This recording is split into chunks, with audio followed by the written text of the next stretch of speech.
Olá, querido irmão, olá, querida irmã, tudo bem? É bom poder estar falando com vocês e participando deste momento de crescimento espiritual na sua vida. É bem certo que alguns estão em casa, porque não podem sair. É bem certo que alguns estão no trabalho, alguns já receberam a liberação municipal aí, estão podendo congregar. Outros estão aí em confinamento, sem poder congregar nas suas igrejas e encontrar um irmão de vez em quando que está numa situação como essa. A gente percebe o desejo desses irmãos voltarem para as igrejas. Isso é muito bom, né? Isso é muito importante, mas tenha paciência. Enquanto isso não acontece, virtualmente continuaremos participando, transmitindo a palavra e você continue buscando a Espírito em verdade, tá bom? Enquanto isso, nesse período também, é importante que você cresça em comunhão, relacionamento e missão. Mas como pastor, em comunhão, você pode crescer ali nos seus momentos de reflexão, estudando a palavra, orando, estudando a lição da escola sabatina, estudando a Bíblia, estudando Espírito e Profecia. Enfim, são elementos que contribuem para o nosso crescimento. Orando muito, abrindo seu coração para Deus, expressando para Deus o que você tem sentido. Em relacionamento, como é que eu posso crescer, pastor? Existem pessoas que você ama e que ainda não conhecem a mensagem de esperança. Compartilhe os nossos vídeos, né? Você tem aí o 7B, você tem aí os canais do Novo Tempo, que podem ser um instrumento de propagação da mensagem de forma muito especial. Então, eu creio que certamente você vai crescer, essas pessoas vão crescer.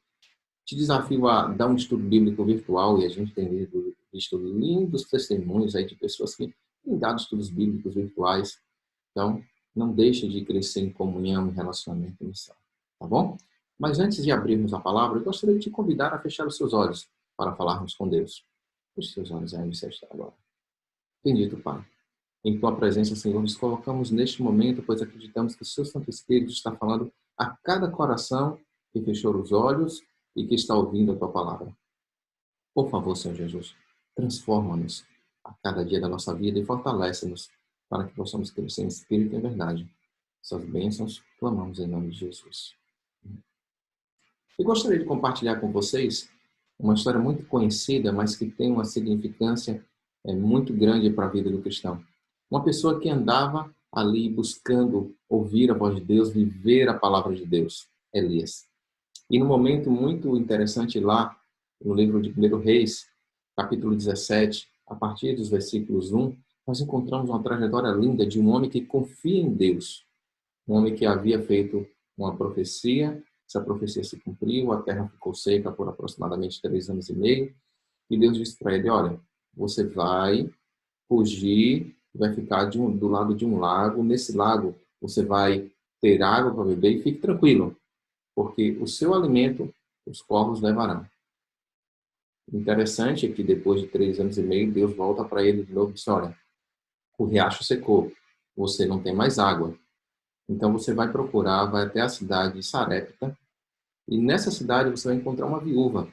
Você começa a imaginar a cabeça de Elias. Se ele não fosse um homem que confiava em Deus, dificilmente ele acreditaria que ele seria alimentado por pássaros, ele seria alimentado por uma viúva. Mas ele era um homem que confiava em Deus. Ele foi até a cidade de Sarepta e chegou lá e encontrou essa viúva. Mas a cena que ele encontra essa viúva é bem delicada, e você já sabe. A viúva olha para Elias e diz, Elias, eu sei que você é um homem de Deus, mas eu só tenho 2 punhados de farinha aqui, um pouco de azeite, para fazer comida para mim e meu filho e esperar a morte. Que situação desafiadora. Mas aquela mulher disse, mas eu reconheço que você é um homem de Deus. E sei que as suas palavras são palavras profundas, são palavras de transformação. E vamos compartilhar o que temos.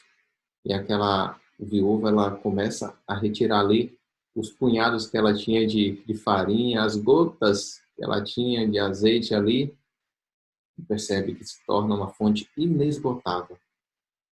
Aquela viúva acolheu Elias ali por um certo período, e depois de um tempo, aquele filho muito querido da viúva morre. E ela chega para Elias e diz, é assim? É assim que Deus me responde? Eu te acolhi, homem de Deus. Eu te dei o que eu tinha. Eu tenho buscado esse Deus. E é assim que Deus responde às minhas orações, à minha obediência com a morte do que eu mais tenho, do que eu mais amo, meu filho. Deus olha para aquela mulher, toma aquela criança em seus braços coloca no chão e numa oração intercessória, ele clama ao Senhor para que devolva a vida daquele menino. E um terceiro milagre acontece. Aquele menino volta a viver. Bem, basta confiar, né? Já pensou se Elias dissesse, não, não vai não, que negócio é esse de corvos levar alimento?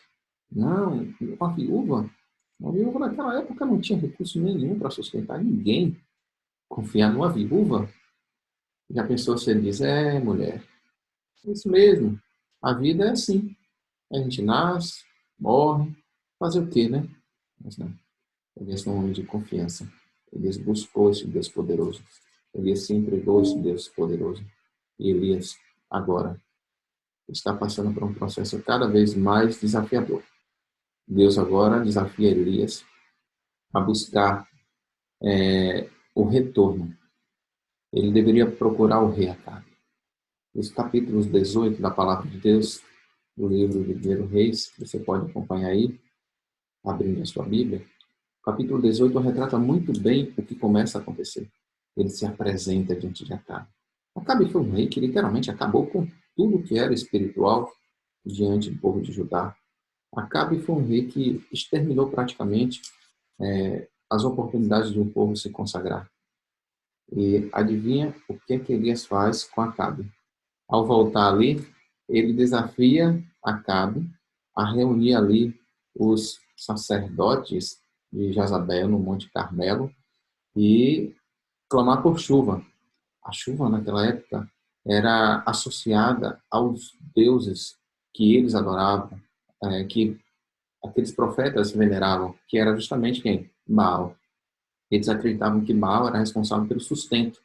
Então, se não havia chuva, havia seca. E se havia seca, porque Baal não estava feliz com o que ele estava fazendo. Então, ele procurou e disse, vamos lá, vamos ao Monte Carmelo. Esse monte aí tem muita história para contar, hein? E aí, diante desse cenário, o que é que acontece? Nós percebemos que durante todo aquele dia, os sacerdotes de Baal, os profetas de Baal, ficaram ali cultuando e, de lado, o povo de Deus olhando o que estava acontecendo e Elias observando. E Elias, de vez em quando, dizia, gritem mais alto, talvez Baal esteja dormindo. Elias ergue um altar do lado, coloca ali tudo o que era necessário para ver o sacrifício e com um clamor sincero, uma voz no coração, clama ao Rei dos Reis e Senhor dos Senhores, para que o milagre aconteça, para que aquele sacrifício seja consumido e desce fogo do céu, consome o sacrifício.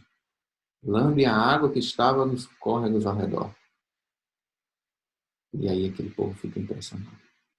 Imediatamente, aqueles adoradores de Baal, aqueles que estavam se curvando diante de Baal, aqueles sacerdotes de Baal, são sacrificados. O povo de Israel se levanta contra aquela falsidade, aquela mentirada, aquela falta de respeito ao Deus verdadeiro, cai por terra naquele momento. E os mensageiros voltam para dizer a Jezabel, olha, Elias fez isso com todos os seus sacerdotes. Jezabel ficou furiosa. Mandou buscar o pobre do Elias, mandou caçar. E ela disse, olha, certamente amanhã, essa hora, você não estará vivo, Elias. Foi o recado que ela mandou para Elias. E aí? Você acha que Elias sentiu o quê? Ficou com medo. Ficou com medo. Jezabel era uma mulher que influenciava diretamente Acabe. Juntos eles destruíram aquele império, aquele reino. E agora Elias está passando por um momento de fuga novamente. O que você faz quando vem a provação? O que você faz quando vem a dificuldade? Você sente medo também? Eu também sinto.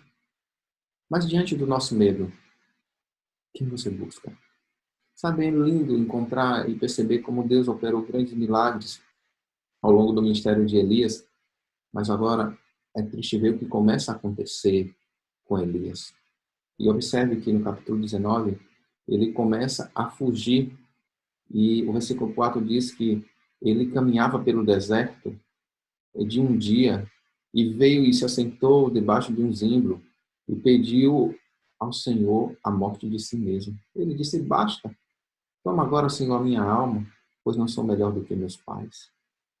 Elias fugiu de Deus. Elias teve medo, Elias ficou triste, Elias ficou angustiado, ele teve medo. E esse medo fez com que ele caminhasse em direção a uma caverna. E ele se escondeu ali na escuridão. Eu imagino que ele estava esperando a morte. Eu já fiz de tudo, já enfrentei seca, já enfrentei a morte de uma criança. Essa criança ressuscitou, enfrentei a morte de minha vida. E louvado seja Deus, não me tiraram, mas estou cansado. Talvez essa fosse a sensação de Elias naquele momento. Mas atente que se você é uma pessoa que tem um relacionamento com Deus, por mais longe que você esteja, por mais longe que você esteja fugindo, por mais longe que você esteja, Pai poderoso, Deus não se esquece de ti. E foi isso que aconteceu com Elias. Sabe, o verso 7 é interessante lermos aqui, o verso 7 do capítulo 19, do 1 Reis, diz o seguinte: levantou-se, pois, comeu e bebeu, e a força daquela comida, ele caminhou 40 dias e 40 noites até Horebe, o monte de Deus. Mas isso só aconteceu no verso 8, porque no verso 7, Deus havia o chamado de volta. Deus o encontra, e você vai ver a linda história, versos 7, 8 e 9.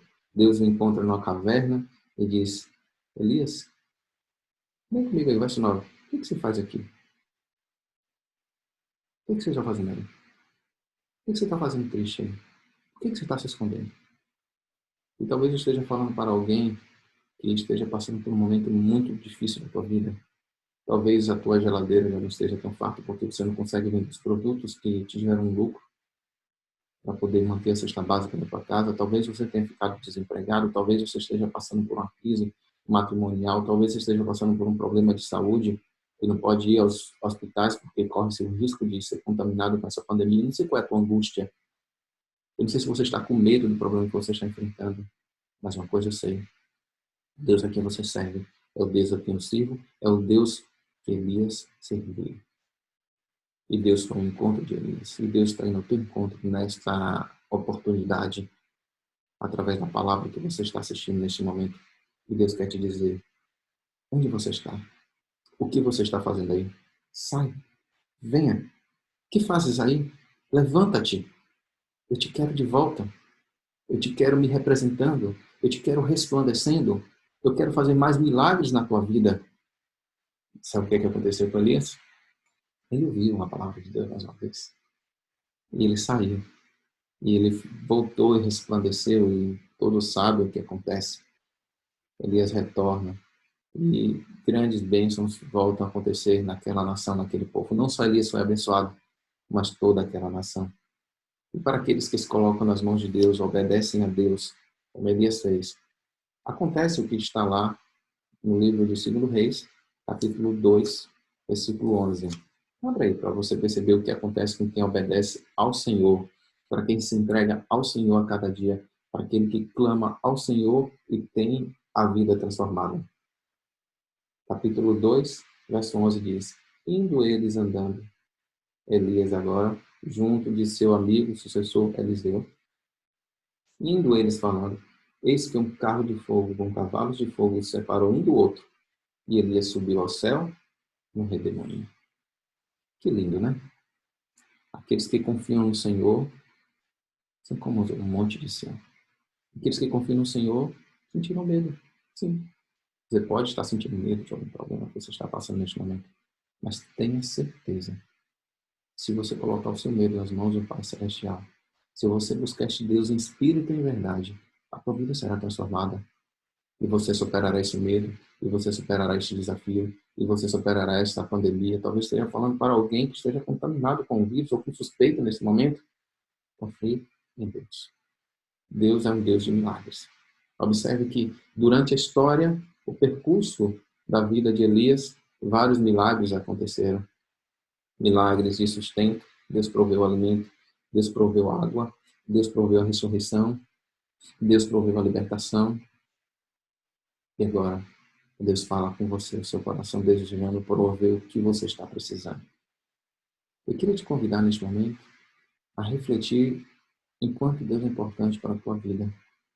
Pare de correr atrás das coisas que o mundo te oferece. Pare de correr atrás das coisas que a traça, o ferrugem, o ladrão consomem.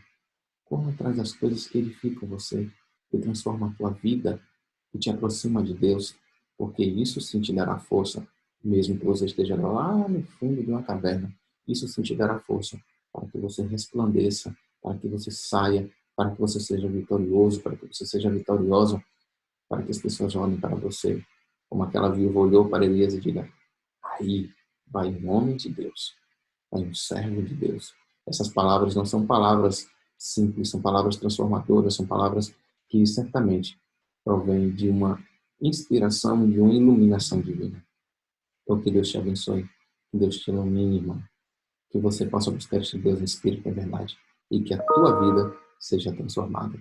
Vamos fazer uma oração concluindo este momento de reflexão. Feche os seus olhos. Pai bendito, estamos agora, Senhor, falando com esses amigos, esses irmãos de fé, que talvez estejam passando, Senhor, por alguma dificuldade. E aqui agora, eu gostaria, ó Deus, de abrir um espaço para, no meio desta oração, que esta pessoa abra o teu coração neste momento e clame a Ti a sua grande necessidade. Fale com Deus agora. Expresse para Deus.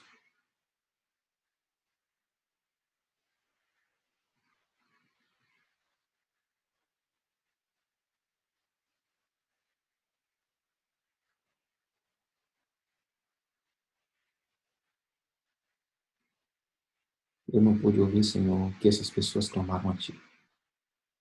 Mas o Senhor certamente ouviu.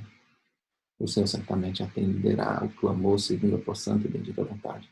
O Senhor proverá o alimento, o Senhor proverá o emprego, o Senhor proverá a água, o Senhor proverá a saúde, o Senhor proverá a libertação que for necessária para que esta vida seja transformada, para que o clamor do justo seja atendido. Abençoa os teus filhos neste momento, Pai. Transforma cada um deles. Nós clamamos por isso, em nome de Jesus. Amém. Um forte abraço, que Deus te abençoe e até breve, queridos.